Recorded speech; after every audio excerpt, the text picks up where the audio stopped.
Israel ने कहा है कि हिजबुल्लाह ने आज 5वीं बार एंटी टैंक मिसाइल से हमला किया है। गाजा पर चल रहे इजराइल की बमबारी के बीच अचानक युद्ध का एपिसेंटर लेबनान की तरफ मुड़ चुका है। अगले 24 घंटे में हालात इतने खतरनाक होने जा रहे हैं कि अमेरिका से लेकर रूस तक इस युद्ध में शामिल हो सकते हैं, क्योंकि हिजबुल्लाह ने अब ऐसे हमले करने शुरू कर दिए हैं जिसका ऑर्डर सीधा तेहरान से आ रहा है।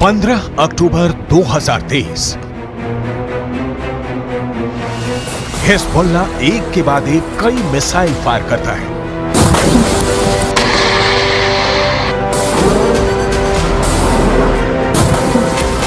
पहला हमला, टावर उड़ गया। दूसरा हमला, रेडार तबाह हो गया।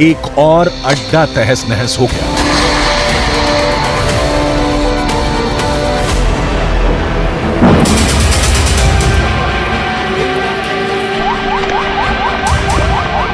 ये जगह है लेबनान और इजराइल के बॉर्डर पर शीबा फार्म्स का इलाका। दुनिया के सबसे खतरनाक बॉर्डर्स में से एक।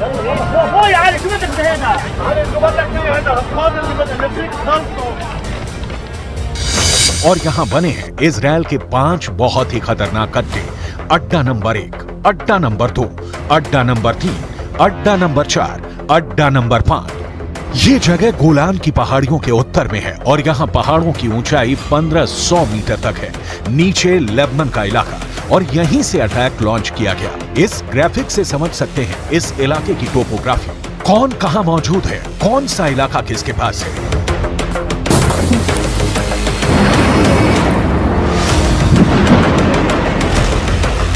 अब यहां क्या हुआ, बहुत गौर से देखिएगा।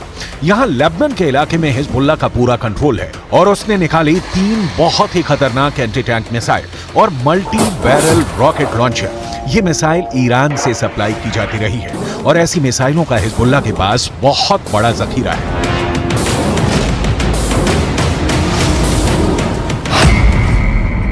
हिजबुल्लाह ने 3 तरह के एंटी टैंक गाइडेड मिसाइलें इस्तेमाल की। ये है कॉर्नेट, इसकी रेंज 5 किलोमीटर तक है। ये रूस की मिसाइल है, लेकिन अब ईरान इसका देसी वर्जन देहलाविया तैयार कर चुका है और ऐसी बहुत सी मिसाइल अब हिजबुल्लाह के पास है। दूसरी है BGM-71 anti tank guided missile, range है 3.5 किलोमीटर। यह अमेरिका में बनी मिसाइल है, लेकिन अब इसकी नकल ईरान तैयार कर रहा है और इसने हिजबुल्लाह को सप्लाई की है। तीसरी है 85 कॉनकोर्स, रेंज 4 किलोमीटर। यह भी रूस ने बनाई है और अब ईरान में ये तोसान नाम से तैयार की जा रही है। तीनों मिसाइल बहुत ही घातक हैं और जिस तरह से इन्होंने इजराइल के अड्डे उड़ाए हैं उससे ये बात साबित हो जाती है। हिजबुल्लाह का दावा है कि उसने ये हमला लेबनान में इजराइल के हमले के जवाब में किया। इजराइल के हमले में एक पत्रकार की मौत हुई है, जबकि कई घायल हुए हैं। इस वीडियो में देखा जा सकता है कि कुछ पत्रकार घायल हालत में हैं और पास ही एक गाड़ी जल रही है। इजराइल पर इस हमले का आरोप लगा है।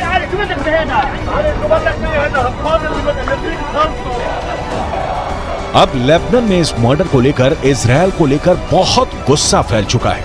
इजराइल के खिलाफ बेरूत में लगातार प्रदर्शन हो रहे हैं। इसी को देखते हुए अब हिजबुल्लाह ने क्या किया है वो बहुत गौर से देखिएगा।